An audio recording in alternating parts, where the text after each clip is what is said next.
విశాఖలో కూటమి నేతలు ప్రభుత్వ భూమి కనిపిస్తే చాలు పాగా వేసి కబ్జాలకు పాల్పడుతున్నారు. చివరికి కొండలను సైతం మింగేస్తున్నారు. విశాఖలోని ఆనందపురం మండల పరిధిలో సోంట్యాంగ్ గ్రామ పరిధిలోని సర్వే నంబర్ 346, 347లో 469 ఎకరాల్లో విస్తరించున్న పెద్ద కొండలను ఖాళీ చేసేందుకు సిద్ధమయ్యారు. వీటి విలువ సుమారు 450 కోట్లు ఉంటుందని అంచనా. రికార్డులో ప్రభుత్వ భూమిగా ఉన్న ఈ కొండలపై కూటమి నేతల కన్ను పడింది. ఒక కార్పొరేషన్ చైర్మన్తో పాటు ఎమ్మెల్యే పిఎల్ ఇద్దరు రెవెన్యూ అధికారులు ముఠాగా ఏర్పడి విలువైన ప్రభుత్వ భూమిని కొట్టేయాలని చూస్తున్నారు. వాహనదారులకు కేంద్ర ప్రభుత్వం మరోసారి గట్టి షాక్ ఇచ్చింది. పర్యావరణ రహితం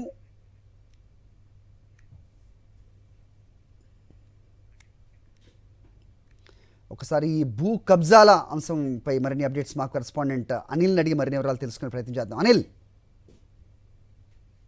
విశాఖలోని కొండలు కరిగిపోతున్నాయి. ఎక్కడ చూసినా భూ కబ్జాలకు పాల్పడుతున్నటువంటి కూటమి నేతలు ఇప్పుడు కొండలపై పడ్డారు. పూర్తిగా అటవీ ప్రాంతాలను తలపించేటువంటి విధంగా ఉండేటువంటి పచ్చని కొండలను పిండి చేసి కొల్లగొట్టేందుకు సిద్ధమవుతున్నారు.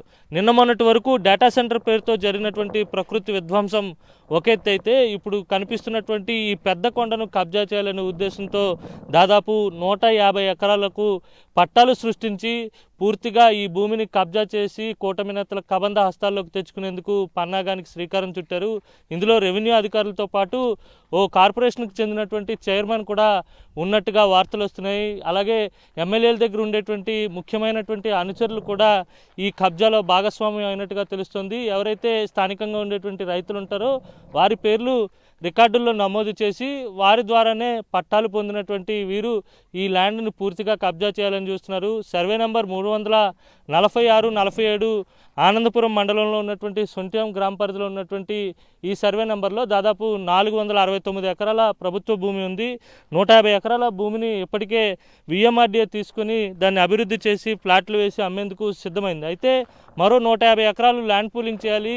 చేసిన భూమిని మళ్ళీ అమ్మకాల్లోకి తీసుకురావాలనే ఉద్దేశంతో విఎంఆర్డీఏ ఉన్నట్టుగా గ్రహించినటువంటి కూటమి నేతలు ఆ భూమిని పూర్తిగా తమ ఆధీనంలోకి తీసుకొని విఎంఆర్డీఏకి అప్పగించేటువంటి ప్రయత్నం చేసి తద్వారా ఫ్లాట్ల రూపంలో లబ్ధి పొందేందుకు భారీ స్కెచ్ వేశారు. పెద్ద ఎత్తున భూ కబ్జాలకు పాల్పడేందుకు సిద్ధమైనటువంటి పరిస్థితి కనిపిస్తుంది. దీనిపై సర్వత్రా విమర్శలు వ్యక్తమవుతున్నాయి. ఎందుకంటే విశాఖలో ఉన్నటువంటి ప్రకృతిని ధ్వంసం చేయడం మాత్రమే కాదు, విలువైనటువంటి భూములను దోచుకోవడంలో కూటమి నేతలు ఎక్కడా వెనక్కి తగ్గడం లేదు. ఎక్కడ ప్రభుత్వ భూమి కనిపిస్తే చాలు అక్కడ పాగా వేసి పూర్తిగా కబ్జా చేసేటువంటి ప్రయత్నం చేస్తున్నారు. అందులో భాగంగానే ఈ కొండలను కూడా కొలగొడుతున్నారు.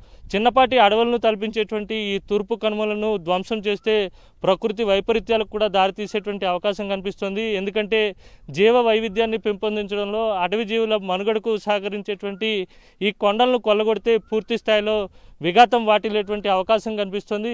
మరోవైపు వందలాది కోట్ల రూపాయలు విలువ చేసేటువంటి ప్రభుత్వ భూములు కబ్జాదారుల చేతుల్లోకి వెళ్ళేటువంటి ప్రమాదం కనిపిస్తుంది. ఎప్పటికైనా ఈ కబ్జాలను ప్రభుత్వం అడ్డుకోవాలి, కబ్జాదారులపై ఉక్కుపాదం మోపాలని సర్వత్రా డిమాండ్ వినిపిస్తుంది. దీనిపై ప్రభుత్వం ఎలా స్పందిస్తుందో వేచి చూడాలి. వీడియో జర్నలిస్ట్ శంకర్తో కలిసి అనిల్, సాక్షి టీవీ, పెద్దకొండ నుంచి.